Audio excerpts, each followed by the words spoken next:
Hi, my name's John McCague. I'm a licensed real estate representative with Lepage RCR in Alliston. I'm preparing a series of short videos on topics related to real estate. I get asked on a regular basis questions related to real estate, and I'm taking the most common questions and putting them in video form, the answers in video form. Hopefully it will help you. It may cause you to have further questions, or if you're thinking about buying or selling, feel free to give me a call. I'd absolutely love to talk to you about buying or selling. So this topic today that I'm talking about is the electrical on a property.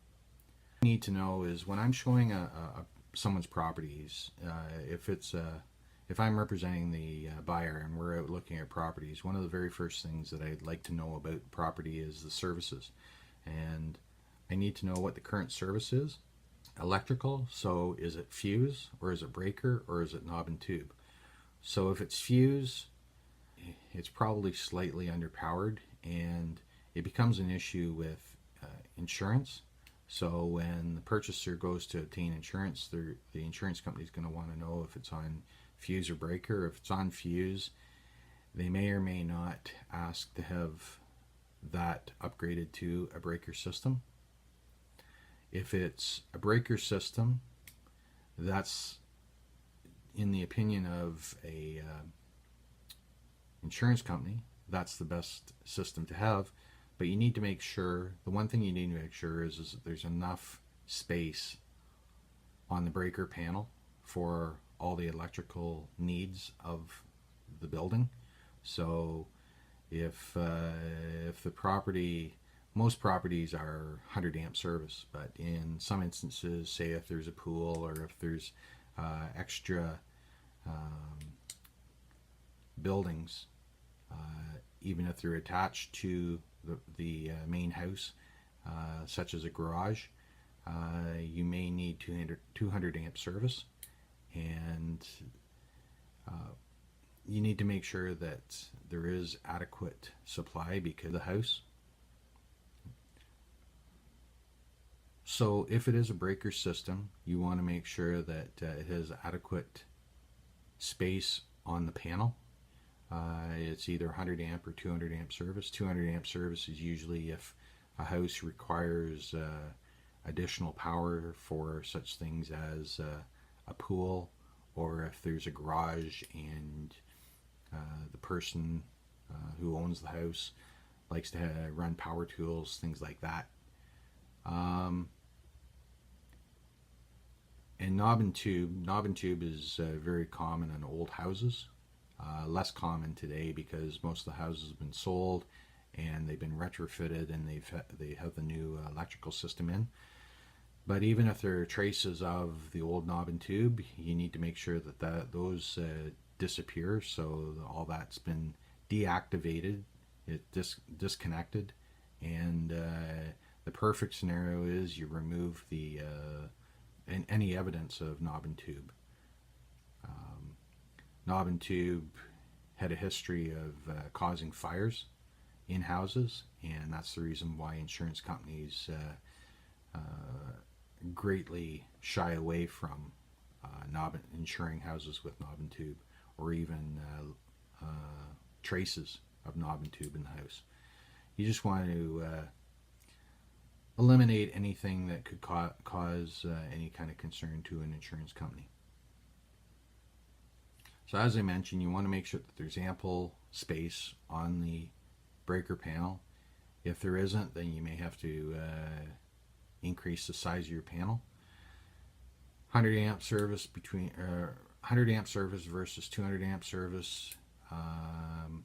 If you have multiple residents, meaning that if you have say a coach house where there's an apartment up above, you'll probably want to have 200 amp service. If there's other structures on the property, such as a workshop or a small horse barn or something like that, again, you're probably going to want to have the 200 amp service, or you may want to even have a separate service. That's all depending on what your preference and what your budget is. Then we get into very, very specialized electrical. And I've had on occasion where somebody likes to run a home-based business. They maybe are into welding or something like that. That's where they need three-phase. And you find three-phase sometimes on main roads, usually close to a town. It's very rarely that you see three-phase out in the country, a distance from a town. It is very specialized and it draws big power. That's the reason for the three-phase, and it is for commercial applications. I have experience with three-phase. I've been showing properties that people required three-phase. What I did was, to make sure, when I knew the addresses, I actually went out to the utilities and I spoke to the utility companies and I asked them specifically about those properties. They have that information there, and they're very helpful, and they can actually tell you whether that property has three-phase or if it could have three-phase. If it doesn't have three-phase and you need three-phase, it can be a little costly to have it, but it is possible. But some properties, there's no possible way that you can have three-phase just because of its location. It's too far away from town, too isolated. So it's all important to know, and it's important that either you or your real estate agent do the research and make sure that you've got the adequate supply that you need for your house and for your family. You don't want to find out later that you're underpowered. So hopefully you find that helpful. I do have a series of short videos on various topics, so electrical is just one of them. Feel free to take a look at each of them, and I would like to hear your feedback on them. Hopefully you find them useful and thought-provoking, and in the future, if you are thinking about buying or selling, I would certainly appreciate talking to you about that.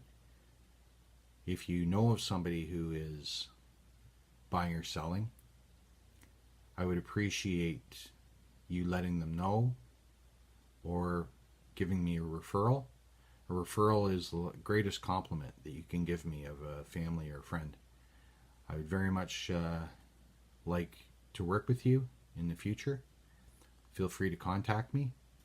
My phone number, Toronto line, 1-866-772-5368. My local, 705-435-3000. And my cell, 705-791-2221. My name is John McCague. I'm with Lepage RCR in Alliston. Thanks very much for your time, and I hope to hear from you.